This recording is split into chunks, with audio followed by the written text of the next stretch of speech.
As a pediatric hem once the physician, one of the biggest conditions or one of the biggest proportion of our condition, the conditions that we see include immune deficiency disorders in children, and that's what I'm here to talk about. Primary immune deficiency disorders are conditions where the children are born with a poor immunity, or they do not have an immunity, and therefore they are prone to getting recurrent infections. These children are born with these genetic disorders, and therefore from birth some of them can present with recurrent infections, recurrent life-threatening infections, sometimes infections which a normal child you wouldn't see in, like a normal infant. A deep-seated infection, for example, an infection in the liver or in the muscle, which is not commonly seen in a child, or infections which are unusual in the sense they are caused by unusual organisms. And one of the important histories that we have in this condition is a family history.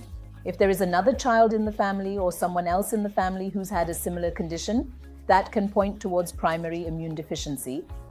The biggest message in primary immune deficiencies is early diagnosis and early referral to a specialist.